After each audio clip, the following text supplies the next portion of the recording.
இன்றைக்கு நாம் தியானிக்க இருக்கிற வசனம் சங்கீதம் 94 அதிகாரம் 18வது வசனம். என் கால் சறுக்குகிறது என்று நான் சொல்லும்போது கர்த்தாவே உமது கிருபை என்னை தாங்குகிறது. தாவீது இப்படியாக கர்த்தரிடத்தில் சொல்கிறார், என் கால் சறுக்கிறது என்று சொல்லும் போதெல்லாம் உம்முடைய கிருபை என்னை தாங்கினதே. ஏன்னா அவருடைய சத்துருக்கள் அவரை மேற்கொள்ளும் போதெல்லாம் கர்த்தருடைய கிருபை தான் அவரை தாங்கினது. அவர் கால்களை வழுவாதபடி தேவன் காத்தார் இல்லையா? உன் காலை தள்ளாட ஒட்டார், உன்னை காக்கிறவர் உறங்கார்னு சங்கீதம் 121:3 நம்ம பார்க்குறோம். ஏன்னா இஸ்ரவேலை காக்கிற தேவன் அவர் உறங்குவதும் இல்லை தூங்குவதும் இல்லை. கர்த்தரை நம்புகிறவர்களை அவர் ஒருபோதும் கைவிடுவதில்லை இல்லையா? இன்றைக்கி நம்முடைய வாழ்க்கையில் கூட நம்ம எடுத்து வைக்கிற ஒவ்வொரு அடியிலும், அதாவது நம்ம எந்த ஒரு காரியத்தை செய்கிறோமோ அந்த காரியத்திலே நம் கால் வழுவாதபடி, நாம் செய்கிற காரியத்திலே வழுவி போகாதபடிக்கு, சறுக்காதபடிக்கு கர்த்தருடைய கிருபை இன்றைக்கும் நம்மை தாங்கும். ஏன்னா நம்மை தாங்குகிற கர்த்தர் அவர். ஏசாயா 46:3-4 பார்க்குறோம். தாயின் வயிற்றில் தோன்றினது முதலே உங்களை ஏந்தி தாங்கினார்னு வேத வசனம் சொல்லுகிறது. நீ பயப்படாதே, நான் உன்னோடு இருக்கிறேன், திகையாதே, நான் உன் தேவன் சொல்கிறார் இல்லையா? நான் உன்னை பலப்படுத்தி உனக்கு சகாயம் பண்ணுவேன், நீதியின் வலக்கரத்தினால் உன்னை தாங்குவேன்னே ஏசாயா 41:10 சொல்கிறாரு. அதே போல் சங்கீதம் 18ஆம் அதிகாரம் 35, 63, 8, 73, 23 இந்த வசனங்களில் பார்க்கும்போது கர்த்தருடைய வலது கரம் நம்மை தாங்குகிறது. அவர் கரம் நீதியினால் நிறைந்திருக்கிறது இல்லையா? சங்கீதம் 41:12 அவர் உத்தமத்திலே நம்மை தாங்குகிறார். நம்ம உத்தமமாய் உண்மையாய் நம் நடக்கும்போது நம் கால் சறுக்காதபடி தேவன் இன்னைக்கும் நம்மை காக்க அவர் வல்லமை உள்ளவர் இல்லையா?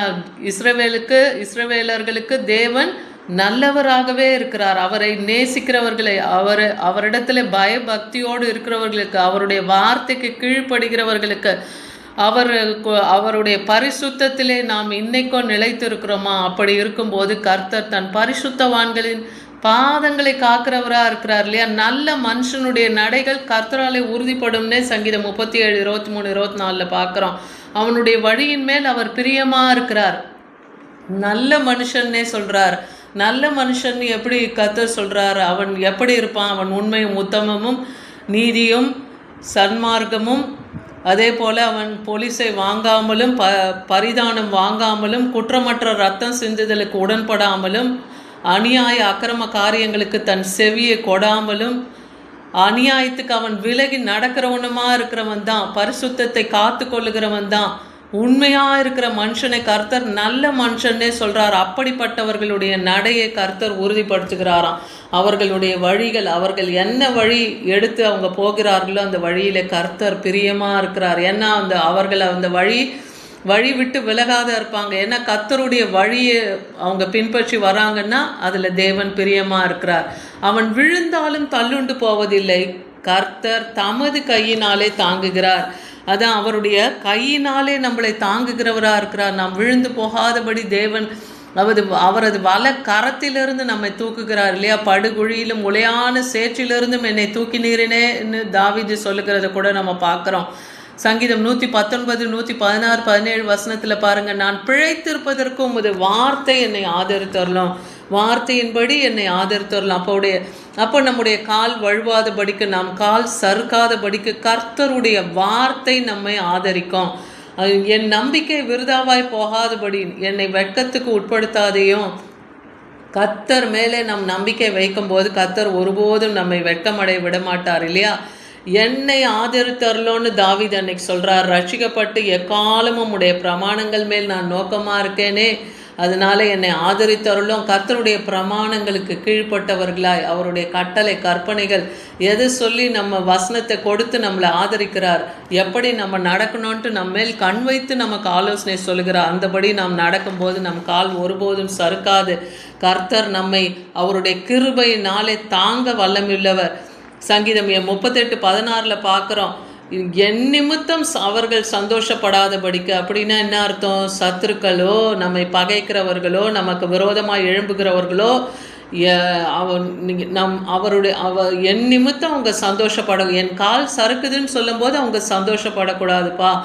என் கால் தவறும்போது அவங்க பெருமை பாராட்டக்கூடாதுன்னு தாவீது சொல்கிறார். இன்றைக்கி நம்முடைய வாழ்க்கையில் கூட நாம் தவறுகிற பொழுதும், நம்முடைய வாழ்க்கையில் நாம் சறுக்கி போகிற நிலைமை போல வந்தாலும் சத்துருக்கள் நம்ம மேலே என்ன பண்ணக்கூடாது?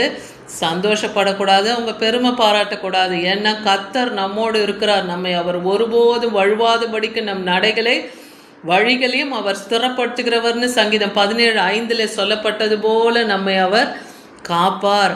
அவர் தமது பரிசுத்தவான்களின் பாதங்களை காக்கிறாருன்னு இங்கே அண்ணால் சொல்கிறாங்க. 1 சாமுவேல் 2:9. துன்மார்க்கரோ இருளிலே மௌனமாவார்கள், அவங்க பலத்தினால ஒன்றும் மேற்கொள்ளுவதில்லைன்னு அவங்க சொல்கிறத பார்க்குறோம். அப்போ எப்பேற்பட்ட பலசாலிகளாக இருந்தாலும் அவங்க பலத்தில் ஒன்றும் பண்ண முடியாது. ஏன்னா கர்த்தர் தன்னுடைய பரிசுத்தவான்களின் பாதங்களை அவர் காக்கிறவராக இருக்கார். அதே போல் ஏசாயா 59:16 12-18 நீங்கள் பார்க்கும்போது அவர் நீதியே நம்மை தாங்குகிறது, அவர் கிருபையினாலே நம்மை தாங்குகிறார். சங்கீதம் 51:12 பார்க்குறோம், ஆவியினாலே நம்மை தாங்குகிறாராம். ரட்சணத்தின் சந்தோஷத்தினாலே உற்சாக ஆவியினாலும் வசனத்தினாலும் தேவன் நம்மை தாங்குகிறார். அதனால் நம் கால் சறுக்காதபடிக்கு அன்னைக்கு தாவீது சொல்கிறார் இல்லையா, என் கால் சறுக்குதலுக்கு சற்றே தப்பிற்றுன்னு சொல்கிறார். அந்த காலை தள்ளாடாதபடிக்கு கர்த்தர் உற்சாக ஆவியினாலே தாங்குகிறவராக இருக்கார். 1 பேதுரு 1:5 பார்க்குறோம், கடைசி காலத்தில் வெளிப்பட ஆயத்தப்பட்டு இருக்கிற ரட்சிப்புக்கு ஏதுவாக விசுவாசத்தை கொண்டு தேவ பலத்தினாலே காக்கப்பட்டிருக்க உங்களுக்கு தேவன் பரலோகத்திலே ஒரு சுதந்திரத்தை வைத்திருக்கிறார். அதனால் உங்கள் கால்களை ஒருபோதும் அவர் சறுக்காதபடிக்கும் அவர் தனது கிருபையினாலும் உங்களை தாங்குவார். அவர் வியாதியிலே நம்மளை தாங்குகிறார், நம்மை விழுகையிலே நம்மை தாங்குகிறவராக இருக்கிறார். சங்கீதம் 145:14 சொல்லுது, நம் விழிக்கையிலே காலையில் நம் விழிக்கும் போதே நம்மை தாங்குகிற தேவனாக இருக்கார். அவர் அன்பிலே ஒருவரை ஒருவர் தாங்குங்கன்னே எபேசியர் 4:2-6 கொலேசியர் 3:12 சொல்கிறாரு. அன்பிலே ஒருவரை ஒருவர் தாங்குங்க, மற்றவங்களுக்காக பாரப்படுங்க, மற்றவங்களுக்காக நீங்கள் ஜெபிங்க, விண்ணப்பத்தை வைங்க. அப்போ கர்த்தர் உங்கள் கால் சறுக்காதபடி காப்பார், அவருடைய கிருபையினாலே உங்களை தாங்குவார். இன்னைக்கு கர்த்தர் நம்மோடு இடைப்பட்ட இந்த வார்த்தையை நீங்கள் பற்றி கொள்ளுங்க. அவர் சொன்ன இந்த காரியங்களின் படியெல்லாம் நீங்கள் நடக்கும்போது கர்த்தர் நல்ல மனுஷனுடைய நடையை உறுதிப்படுத்துவது போல உங்களுடைய வழிகளையும் தேவன் உறுதிப்படுத்துவார். ஆமேன்.